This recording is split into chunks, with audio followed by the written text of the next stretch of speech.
Hi, I'm Megan and welcome to my kitchen. In today's video, I have 4 ideas for you for quick and easy breakfasts that are yummy. So if you'd like to get some breakfast ideas for you and your family, then just keep watching. First up, I'm making one of my husband's favorite breakfasts, poached eggs and toast. His grandmother used to make this for him when he was small, and so it's very sentimental to him, but he really enjoys it, and it's easy. Don't get intimidated by poached eggs if you've never made them before. They're pretty easy, and if you mess them up, hey, just tell your family you made scrambled eggs. No big deal. So let me show you how I make this. In this pot, over about medium heat, I've got some water. I'm going to heat this up. You don't want it to be a full rolling boil. You want it to be just under a boil. A few bubbles are okay, but you don't want it to be a hard boil. Once it's there, I'm going to add in a splash of vinegar. Now, I add in a little bit of a more generous splash than normal, but that's the way that my husband's grandmother did it, so that's how he likes for me to do it. Once I've added the vinegar, I'm going to take a spoon and just kind of swirl this around until it makes like a little tornado or vortex.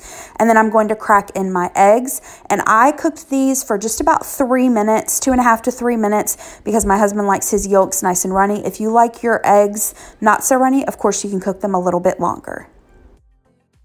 Next, I'm going to make my toast. So I have a couple of slices of bread that I cooked in the toaster. I'm going to add a layer of butter to one side, and then I'm going to cut the bread into cubes and place it into my serving dish. Now, you totally do not have to cut the bread into cubes. Again, this is just how his grandmother did it, and I try to make this as close to how he remembers her making it as I can, so that he can kind of, feel close to her in that way. So once I've added the bread, I'm going to add my poached eggs. I like to use a slotted spoon to remove them from the water, and then I kind of put them over a paper towel for a few seconds to get some of that water off. And then I'm going to season the eggs really well with some salt and pepper, and then that's it. This is a really, really simple breakfast. In fact, I hesitated sharing it because it's so simple and it's not a real recipe. It's more of just an idea. But again, I just wanted to share it because, it's a good hearty breakfast. You've got the protein from the eggs there. Here is his plate. So he just likes to break the egg yolks and eat the bread and the eggs, and then, use those cubes of bread to kind of sop up that egg yolk. And that was breakfast for him this morning. Next up, I'm making banana nut pancakes. I don't know if I've mentioned this before on any of my other What's for Breakfast videos, but my husband and I are not big breakfast eaters. We do not eat breakfast every single morning. We need to and we should. We're trying to do better, but I wanted to do these videos to help motivate and encourage you, but also myself to eat breakfast more often and to have more variety. If we do have breakfast in the morning, it's usually scrambled eggs and toast or a frozen breakfast sandwich, something like that. So, I kind of want to expand our horizons and just do better about eating a good, healthy breakfast in the morning. So here are how I make these banana nut pancakes. I'll link the recipe that I used down in the description box below. Here's what you'll need to make these. You'll need some pancake mix. Use your favorite pancake mix. You could also use a homemade pancake batter. We really like the Krusteaz protein pancake mix. I know a lot of people like the Kodiak cakes, and we've tried the Kodiak cakes as well, and they're good, but I feel like the Krusteaz tastes more like a normal regular pancake, if that makes sense. The Kodiak cakes, you really can tell that they're quote unquote better for you, healthier whole wheat version. I feel like the Krusteaz, my husband and I both feel like the Krusteaz feels more like you're eating a regular pancake. You'll also need cinnamon, vanilla, almond milk. You could also use regular milk, some bananas, and then walnuts. If you want to skip out on the nuts, of course you can. If you want to use a different kind of nut, of course you can. And then to go along with these pancakes, I'm using these chicken sausages that I got from Aldi. I'm just going to cook these in the air fryer until they're cooked all the way through. In this bowl, I'm going to add in a banana, and then with a fork, I'm just going to mash it really well. Then I'm going to add in my almond milk, the cinnamon, vanilla, and my pancake mix. And then I'm going to take some of the walnuts. I just crush them in my hand. You can, of course, chop them if you'd like. I'm going to mix it until it's combined and then set this to the side for about 3 to 5 minutes before I start making my pancakes. Now, with this, keep in mind, this is more of an idea. With these pancake mixes, whether you're using a protein mix or not, you can absolutely customize this however you and your family like and use whatever you have on hand. You could, of course, use it plain. You could do pumpkin pancakes, apple cinnamon. You could do blueberries, strawberries, chocolate chips, whatever you all like.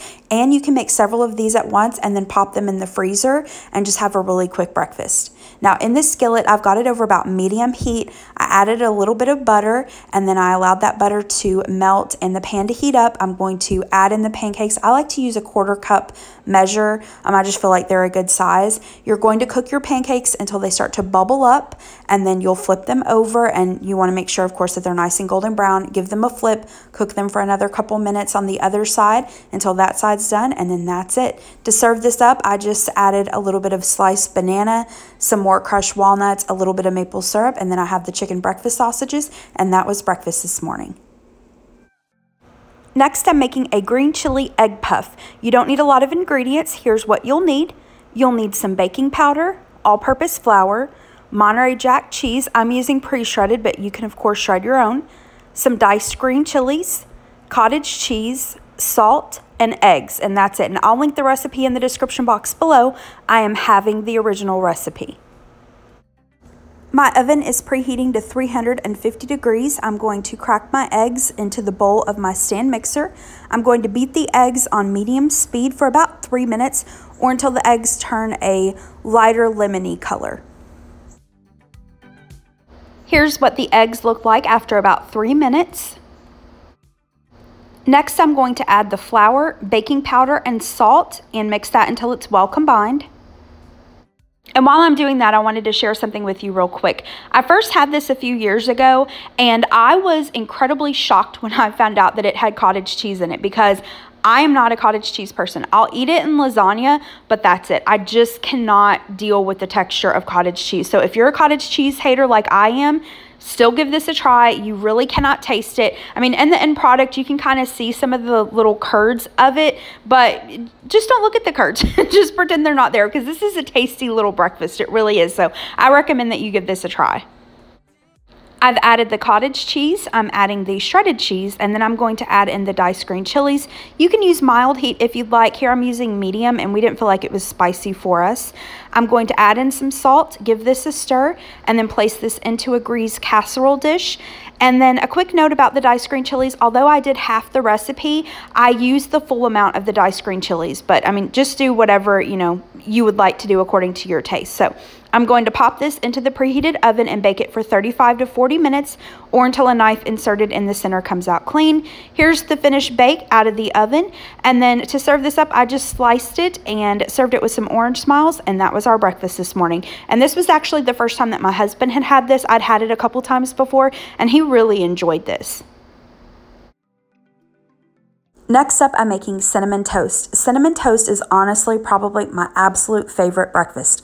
I don't know why. It's so simple, and like I said, I'm not a huge sweets person, but for some reason, cinnamon toast is an exception to that.